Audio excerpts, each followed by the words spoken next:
네, 이해찬 당대표의 개의선언으로 더불어민주당 제33차 학대 간부회의를 시작하겠습니다.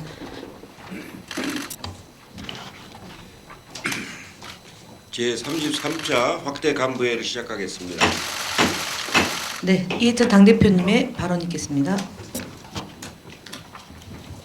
어제 우리 당의 인재 영입위원회가 첫 번째 영입 인사를 발표를 했습니다. 최혜영 강동대 교수는 25살 때 교통사고로 척수장애를 가졌지만 불굴의 의지로 극복하고 장애인 인식 개선을 위해서 일을 하고 계십니다. 260만 장애인과 소외계층의 삶에 희망을 전하는 정치를 하실 겁니다. 어제 최혜영 교수를 상징하는 것은 어려움 속에도 일어나는 희망을 뜻하는 것입니다. 1호 영입 인사에서도 확인할 수 있지만 민주당이 영입하는 인재는 결코 특별한 사람이 아니라 평범하지만 국민들에게 희망을 줄 수 있는 사람입니다. 열정과 책임감으로 변화를 이끌어낼 사람입니다. 최혜영 교수를 시작으로 민주당은 당의 철학과 정신을 상징적으로 보여주는 영입 인사들을 발표할 예정입니다. 관심을 갖고 지켜봐 주시기 바랍니다. 오늘 본회의에서 공직선거법 개정안 표결 처리에 들어갈 예정입니다. 민주당은 마지막까지 제1야당과의 협의 처리를 위해서 협상의 문을 열고 기다렸지만 한국당은 논의를 거부하면서 국회를 마비시켜 왔습니다. 총선이 불과 4개월도 채 안 남은 상황에서 더는 기다릴 수가 없어서 필리버스터를 무릅쓰고 국회 과반수 여야 의원들의 합의만으로 표결을 할 수밖에 없습니다. 선거의 룰인 선거법을 국회 전체 합의로 처리하지 못한 것에 대해서 집권당의 대표로서 국민들에게 대단히 송구스럽게 생각을 합니다. 이후 선거구 획정 표결이 남아있는데 국회 합의를 도출할 수 있도록 최선을 다하도록 하겠습니다.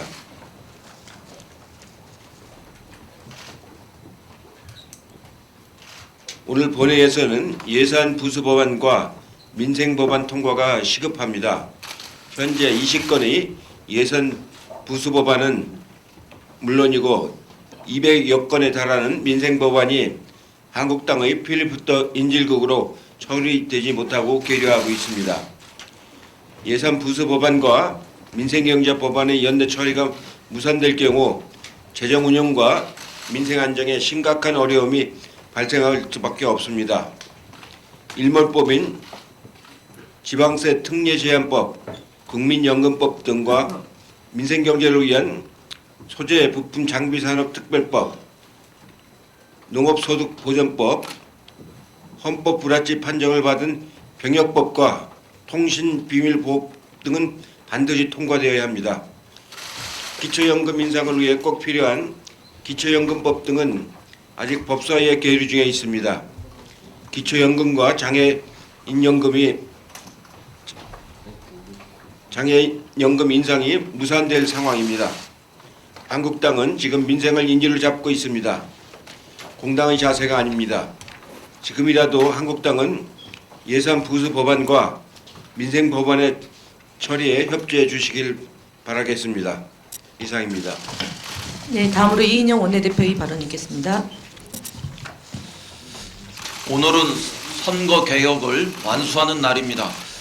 오후에 본회의가 열리면 지체 없이 선거법 처리에 나서겠습니다.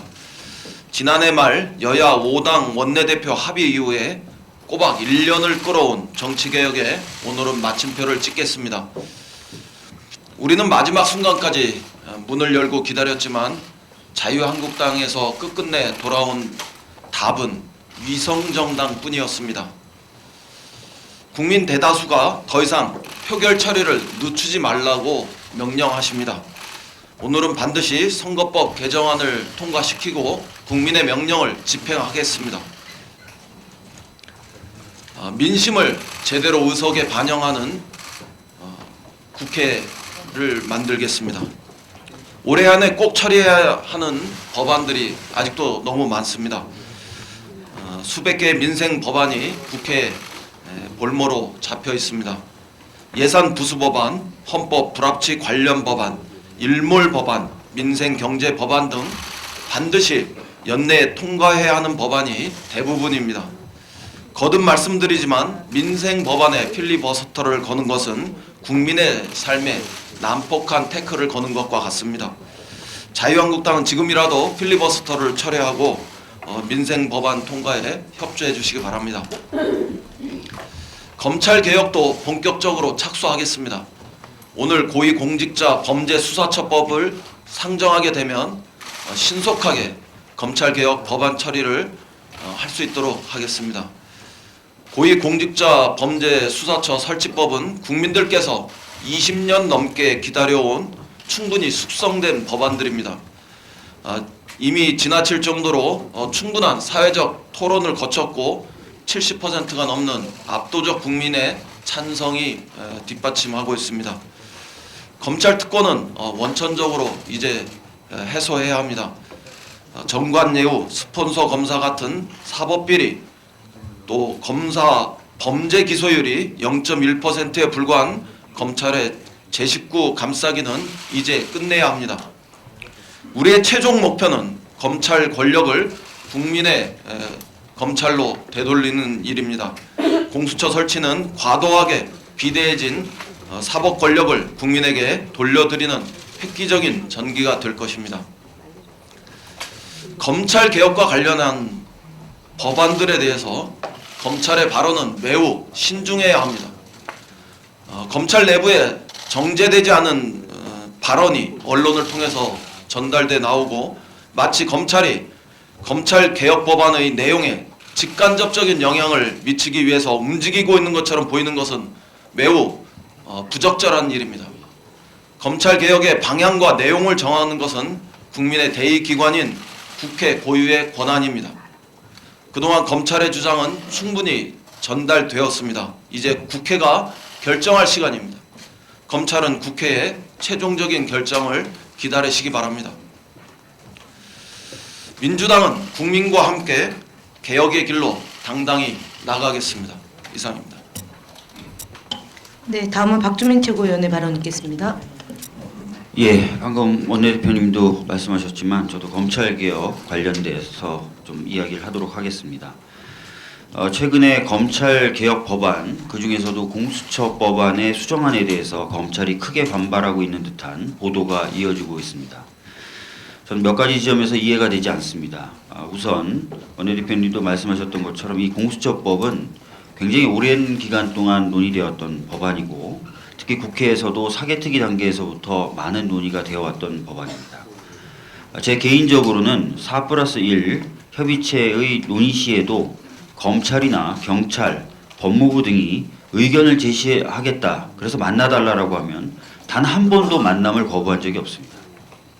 다른 4+1 협의체 의원님들도 제가 알기로는 진정성을 가지고 검찰, 경찰, 법무부의 의견을 경청하셨던 것으로 알고 있습니다. 그래서 의견 수렴이 부족했다라는 비판에 대해서는 타당하지 않은 지적이다라고 말씀드리겠습니다. 또 입법권은 상권분립의 원칙에 따라 당연히 국회에 있습니다. 의견 수렴은 하되 최종 결정은 국민의 대표인 국회가 하는 것입니다. 어떤 부처도 국민의 대표인 국회가 민주적 절차에 의해서 결정한 사항에 대해서 내 의견을 수용 안 해서 경로했다고 한 적 없고 해서도 안 됩니다. 검찰도 마찬가지며 사실 이전에 이미 그런 입장을 검찰은 여러 번 밝힌 바 있습니다. 2019년 7월 인사청문회에서 윤석열 검찰총장 후보자가 정성호 위원의 질문에 대해서 답변한 부분을 인용해서 잠깐 말씀드리겠습니다. 정성호 위원이 이렇게 질문합니다. 국회 논의 과정에서 만들어진 어떤 계획과 방향이 후보자가 갖고 있는 소신과 다를 때 후보자는 어떤 입장을 취하겠습니까? 이러자 윤석열 당시 후보자는 국회에서 만든 법을 충실하게 집행한다는 것이 제 소신이지 법안에 대해서 법 집행기관이 옳으니 그르니 하는 것은 제 소신 아니고 적절하지 않다고 생각합니다. 라고 답변을 했습니다. 또 정성호 위원이 그렇다면 검찰 조직 내부에서 조직적으로 집단적으로 이견이 노출된다면 어떻게 할 것인가요? 라고 질문을 하자 후보자는 검사들도 다 자신들이 법을 집행하는 사람이고 결국은 법은 국민과 국회가 만드는 것이기 때문에 만들어진 대로 하여튼 최선을 다해서 충실하게 집행되도록 노력할 것으로 그렇게 생각합니다. 라고 얘기를 했습니다.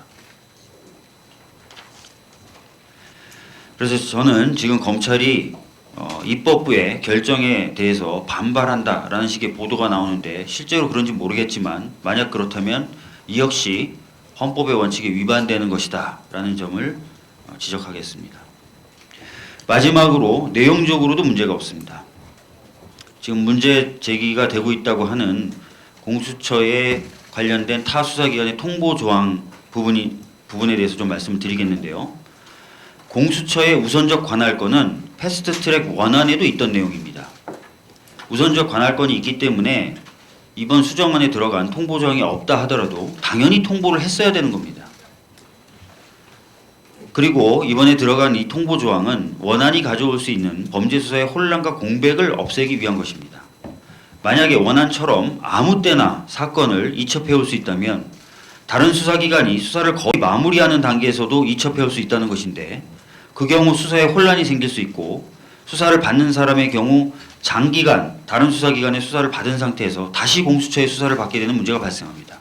이런 부분을 해소하기 위한 것입니다. 또 다른 한편으로는 다른 수사기관의 경우 자신들이 수사를 해봐야 언제든지 공수처가 가져갈 수 있다는 생각에서 열심히 수사를 안 하는 공백의 문제도 발생할 수 있습니다. 역시 이런 문제도 조기에 해결하자라는 차원입니다. 그리고 새로 추가된 이 통보 조항은 본질적으로 관할을 결정하는 것이지 타 수사기관을 통제하기 위한 조항이 아닙니다. 공수처법 어디에도 다른 수사기관의 수사에 대해 통제하거나 지휘할 수 있게 하는 내용이 없습니다. 그리고 이렇게 범죄 정보를 통보하게 되면 공수처를 통해서 청와대나 여당 쪽에 범죄 정보가 흘러들어갈 것이다 라는 지점도 지적한다고 하는데 다 아시다시피 공수처장은 검찰총장보다 훨씬 더 독립적입니다. 야당이 그 임명 과정에서 절대적인 비토권을 가지고 있기 때문입니다. 따라서 공수처와 범죄에 관련된 정보를 공유했다 해도 그것이 청와대에 흘러들어갈 수 없습니다. 이에 더해서 이번 공수처법 수정안에는 청와대가 공수처의 업무에 전혀 관여할 수 없도록 하는 조항도 신설되어 있음을 알려드리니까 꼭 유념해 주셨으면 좋겠습니다.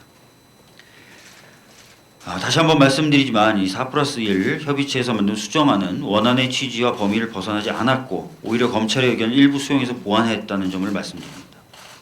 검찰 역시 검찰총장이 인사청문회에서 약속한 대로 국회에서 민주적이고 합법적 절차에 따라 만든 검찰개혁 법안의 취지를 훼손하는 행위를 해서는 안 될 것입니다. 저는 지금도 안 하고 있으리라고 생각합니다. 이상입니다. 네, 다음은 박강원 최고위원의 발언 있겠습니다. 네, 여야가 정세균 총리 후보자 인사청문 일정을 합의했습니다. 다음 달 1월 7일부터 8일 이틀 동안 진행하기로 했습니다.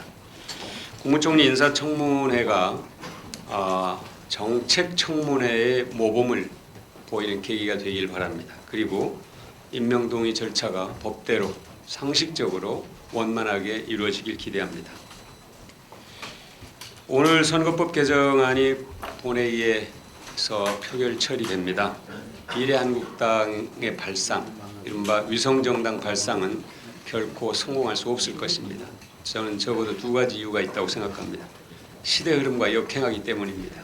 지금 시대는 국민의 사표를 최소화하고 국민들이 투표에서 얻은 각 정당의 득표율이 국회의석에 고르게 반영되는 대표성을 높여가라, 국민 주권을 내실화하라 하는 그런 시대 흐름과 역행하기 때문입니다. 또 하나는 국민의 수준을 너무 낮춰보고 우습게 보고 있기 때문입니다. 비례대표에서 몇 석을 더 얻을 수 있을 것이라는 기대는 가능하겠지만 오히려 그 반대 지역구 투표에서는 자유한국당 배제 투표가 일어나지 말라는 일이 자유한국당 배제 투표가 일어나지 말라는 법이 없습니다. 특히 수도권에서. 그리고 세 번째, 정말로 이게 현실화돼서 선거법을 무력화하고 국민의 표심을 왜곡하는 일이 발생할 수 있다 그러면 국민들은 더불어민주당에게 강력한 대응을 명령할 것입니다. 위성정당, 비례한국당은 페이퍼 컴퍼니와 같습니다. 페이퍼 컴퍼니는 떳떳하지 못한 돈 세탁 방법입니다. 비례한국당, 위성정당은 떳떳하지 못한 투표 세탁 행위라는 것을 깨닫기 바랍니다. 공수처 설치는 고위공직자도 모든 국민들과 똑같이 수사받는 공정수사처다, 이렇게 제가 강조한 바 있습니다. 해당 기관의 입장에서 보면 권한이 축소되거나 또는 늘거나 또는 내려놓아야 하는 그런 일이 생길 수도 있을 것입니다. 그러나 그것은 기관의 입장에서 보는 것입니다. 국민의 입장에서 큰 틀에서 본다면 모든 국가기관이 국민 앞에 보다 더 겸손한 사랑받는 기관으로 거듭나는 계기가 될 것으로 확신합니다. 그리고 그렇게 이해하는 것이 필요한 시점이라고 봅니다. 조국 전 장관의 구속영장이 기각됐습니다. 이제 조 전 장관은 불구속 상태에서 법원에서 재판을 통해서 진실을 가리게 될 것입니다. 이상입니다.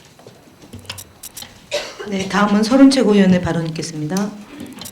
검찰과 자유한국당이 사실을 왜곡하면서까지 검찰개혁을 저지하기 위해 한몸이 된 듯합니다. 공수처는 중립적이고 견제와 균형의 원리가 작용하는 반부패 수사기구입니다.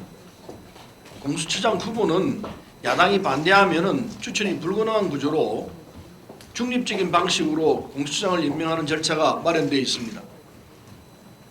대통령과 대통령 비서실 공무원은 공수처 참여에 관해서 업무 보고, 자료 제출 요구, 지시, 협의 등 직무에 관여하는 일체 행위를 할 수 없습니다. 인사와 조직 업무에 있어서 철저하게 독립성을 보장하는 장치가 마련되어 있으므로 여야 모두 공수처의 수사 대상이 될 수 있습니다.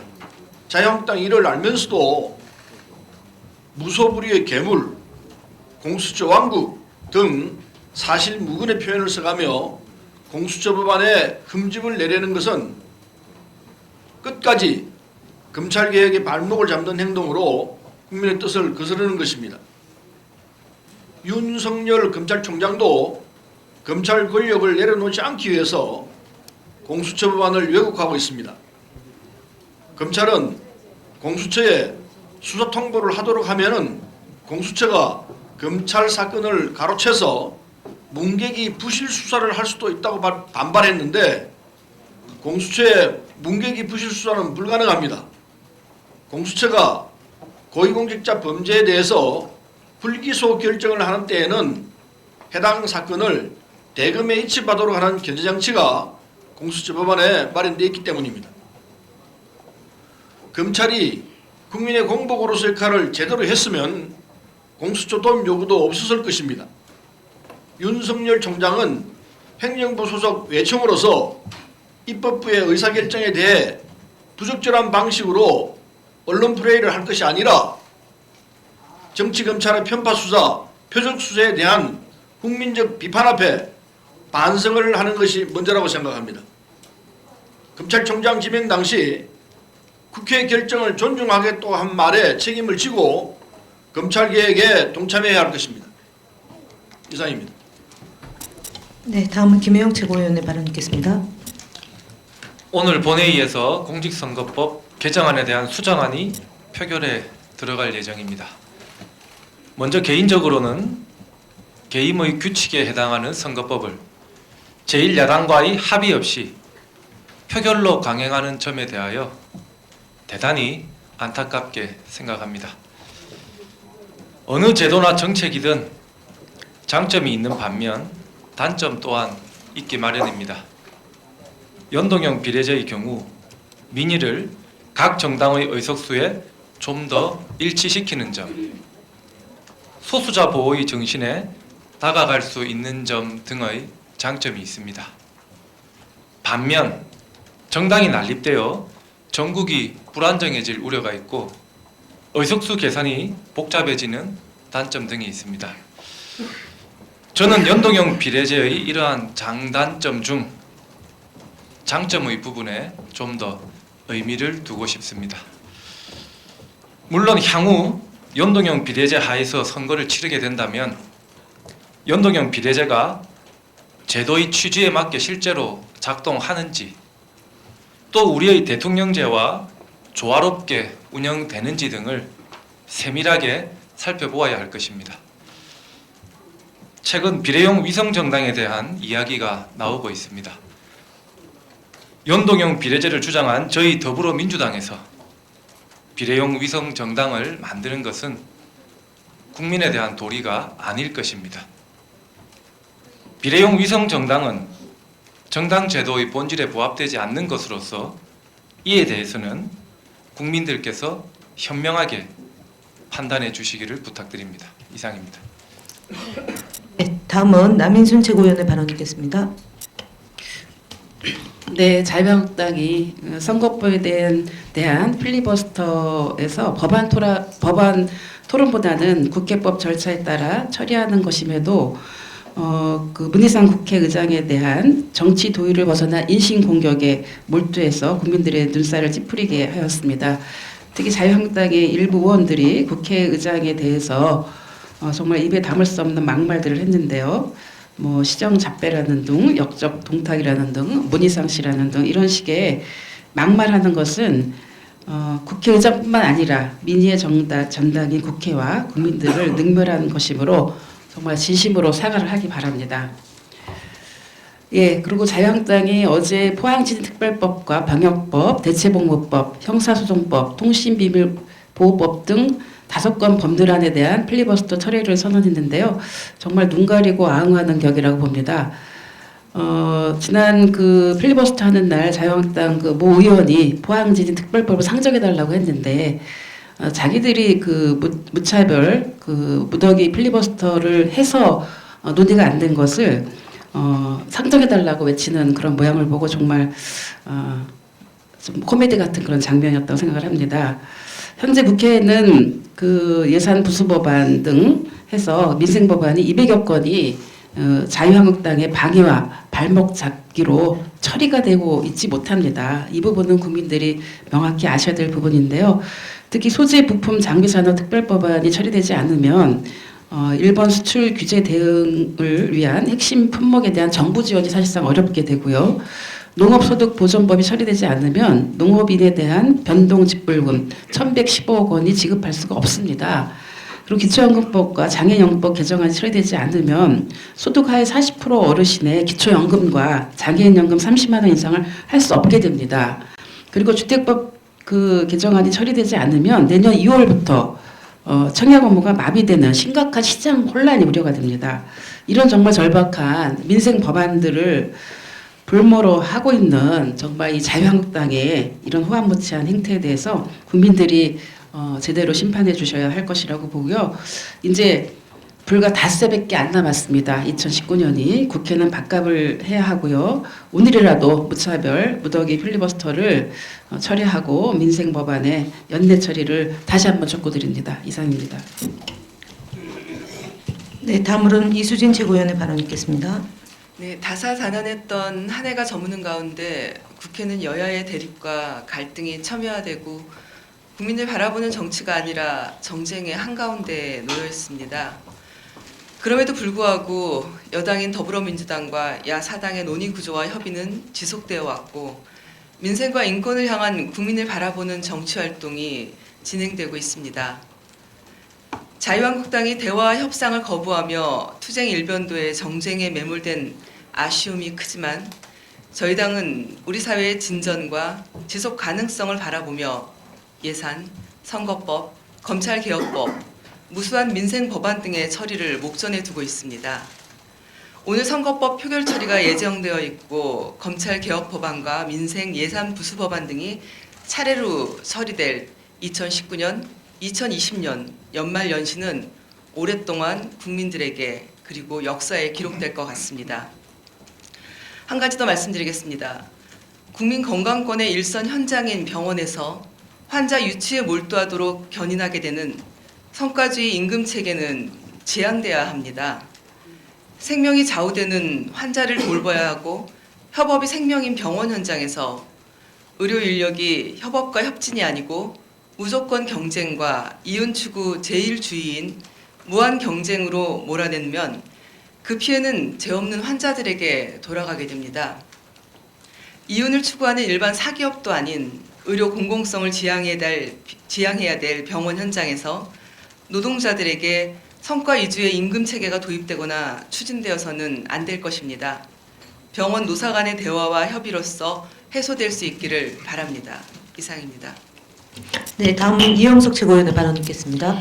예, 오늘 본회의에서 선거법 처리가 예정되자 자유한국당은 어제 최고위원회의에서 비례한국당 창당 방침을 공식화했다고 합니다. 황교안 대표 또한 비례한국당 창당 방침을 공개적으로 밝히고 꼼수에는 묘수를 써야 한다고 했다는데 지난번에 말씀드린 것처럼 황교안 대표의 상황인식이 매우 심각한 수준인 것 같습니다. 국민의 대표성을 높이자는 선거제 개혁에 대해서는 다수 국민들의 찬성하고 있음에도 불구하고 4+1 선거법을 꼼수라고 인식하고 있고 그리고 대다수 국민들이 꼼수라고 비판하고 있는 비례한국당 창당을 묘수라고 생각하는 제1야당 대표의 상황인식에 의의가 없을 뿐입니다. 자유한국당 황교안 대표는 비례한국당 창당이라는 꼼수정치, 목리정치를 당장 멈추고 국민의 준엄한 명령인 선거제 개혁에 동참하시기 바랍니다. 한 가지만 더 말씀드리겠습니다. 어제 광주광역시 빅그린 산단에서 노사상생 광주형 일자리 사업의 첫 모델인 광주 글로벌 모터스 자동차 공장 기공식이 열렸습니다. 하지만 좌우 날개로 날아야 할 광주형 일자리는 한쪽 날개가 고장난 채 이륙하는 불안한 모습이었습니다. 광주시와 글로벌 모터스는 노동이사제 도입 등 노동계와의 신뢰 회복을 통해 명실상부한 노사 상생의 광주형 일자리가 하루속히 정상 가동될 수 있도록 최선의 노력을 다해 주실 것을 촉구합니다. 이상입니다. 네, 다음은 박홍근 을주로 위원장님의 발언이겠습니다. 시급한 민생 입법들이 해를 넘길 상황에 처했습니다. 복합 쇼핑몰 규제법을 개정해달라고 요구하면서 47일째 국회 앞에서 농성을 벌이고 있는 중소상공인들을 비롯해서 민생 입법 통과를 촉구하는 국민들께 정말 면목이 없습니다. 산적해 있는 민생 입법이 연내에 통과되는 마법 같은 연말의 기적이 일어나기를 간절히 소망합니다. 꼬일대로 꼬였던 한중 한일 관계도 대화를 통해서 점차 해결의 실마리를 찾아가고 있습니다. 성탄 선물 운운하던 북한도 대화 모멘텀을 버리지 않고 있습니다. 그러나 유독 우리 국회만 대화와 타협이 실종된 채 매일 전쟁통을 겪고 있습니다. 황교안 자유한국당 대표가 오직 대결이라는 잘못된 한 방향만 가리키고 있는 대권욕으로 고장이 나버린 나침반을 고집하고 있기 때문입니다. 어제 황 대표는 민주주의가 무너지고 자유 대한민국이 무너지고 있다며 맞서 싸우자고 또 대결을 부추겼습니다. 민주주의를 위협하고 있는 것은 대화와 타협을 위한 무수히 많은 시간과 기회를 걷어차고 국회의 극우 태극기 세력을 끌어와 폭력 시위를 일으킨 황교안 대표 자신입니다. 국민의 불안 심리를 조장하고 있는 것도 시대적 명분도 국민적 동의도 없이 반대만 일삼으며 민생을 인질로 삼고 있는 것도 황 대표 자신입니다. 오늘 통과될 선거법은 대한민국의 다수이면서 경제적 약자인 이 땅의 을들에게 큰 희망을 주는 민생개혁 뒷받침 법안이기도 합니다. 국회가 다수당의 정략으로 보이콧만 일삼는 곳이 아닌 민생을 중심으로 협력하고 경쟁하는 구조를 안착시킬 거라고 기대합니다. 아직 늦지 않았습니다. 자유한국당은 지금이라도 민생정치라는 대의에 동참하십시오. 특히 민생 법안에 걸어놓은 필리버스터를 조건 없이 무조건 철회하고 대화와 타협의 장으로 들어와야 합니다. 본회의에 올라온 민생입법 처리와 법사위 등의 추가적인 심사를 위해 황 대표와 자유한국당의 마지막 결단을 촉구합니다. 이상입니다. 네, 다음은 김종우 사회적 경제위원장님의 발언이겠습니다.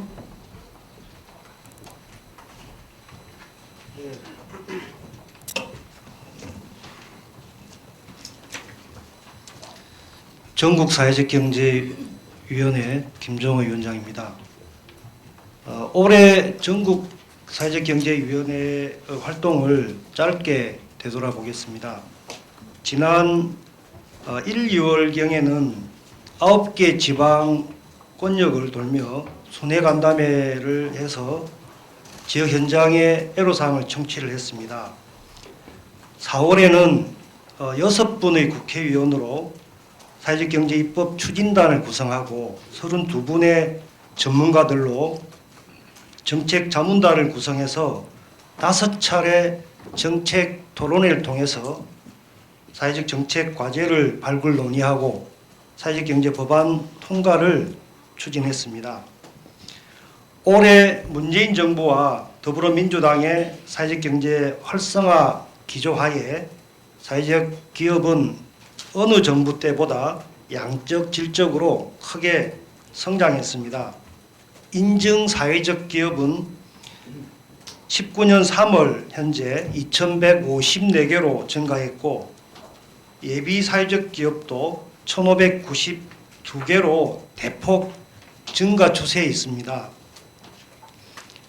그리고 창업 3년 후 기업 생존율도 90.5%에 달하고 사회적 기업의 고용 인원도 19년 3월 현재 45,867명으로 취약계층의 고용을 증가시키고 기존 기업들과 달리 보육, 돌봄 등 다양한 사회 서비스도 제공하고 있습니다. 물론 아쉬운 점도 있습니다. 사회적 경제기업의 종합적인 법적 근거를 만드는 사회적 경제 기본법, 또 공공기관이 사회적 가치 실현 계획을 수립하고 평가하는 근거를 만드는 사회적 가치 기본법, 공공부문의 사회적 경제 기업 제품 판로를 확대하는 사회적 경제 판로 지원법, 이 사회적 경제 3법은 자유한국당의 강한 반대에 부딪혀 아직도 상임위에 계류 중입니다. 사회적 경제 생태계를 조성하고 활성화를 위한 지원 방안을 담은 여러 법들을 자유한국당은 수년째 정쟁의 수단으로 전락시키고 있습니다. 사회적이란 단어만 들어가면 사회주의 입법이라며 막무가내 저지하고 사회적 경제의 진전을 가로막고 있습니다. 말로는 민생과 경제를 얘기하면서 실제로는 민생의 발목을 잡는 자유한국당에 대해 내년 총선에서 국민들이 엄정한 심판을 내릴 것입니다. 동트기 전에 가장 어두운 새벽입니다.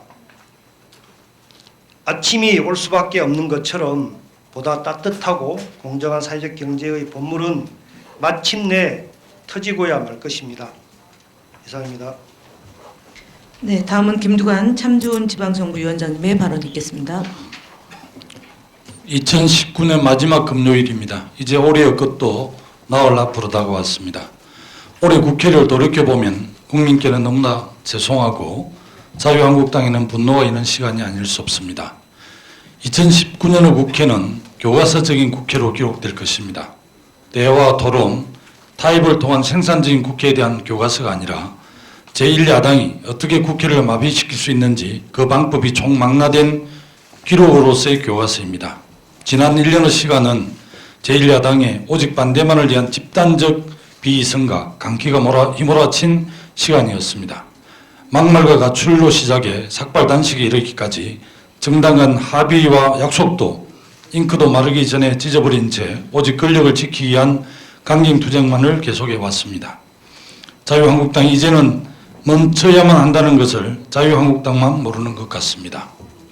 아니 알면서도 이기적 권력욕을 멈출 수가 없는 것 같습니다. 모든 발목잡기 수단을 동원해도 개혁의 물꼬를 막을 수 없자 이제는 꼼수를 준비하고 있습니다. 선거법이 통과되는 즉시 비례한국당을 만들겠다고 합니다. 그러면서 뻔뻔하게도 한교안 대표는 이를 묘수라고 치장했습니다. 비례한국당이 성공하리라 믿는 것은 국민을 정말 우습게 여기는 것입니다.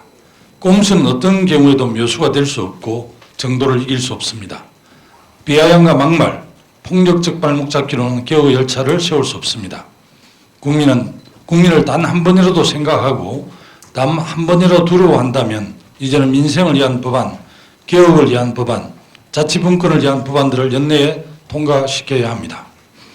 참 좋은 지방정부위원회 위원장인 저는 자치분권 관련 입법들이 특히 아픕니다.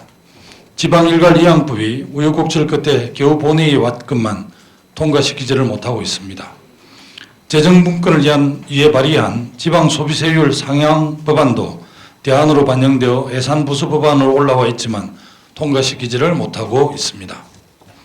수없이 호소해왔고 심지어 자유한국당 소속의 단체장들조차 호소하는 일입니다. 민생 법안만큼은 자치분권 법안만큼은 반드시 연내 통과할 수 있도록 야당이 협조해 주시기를 바랍니다. 감사합니다. 네, 감사합니다. 수고하셨습니다. 이상 회의를 비공개로 전환하겠습니다. 언론인 여러분들의 협조를 부탁드립니다.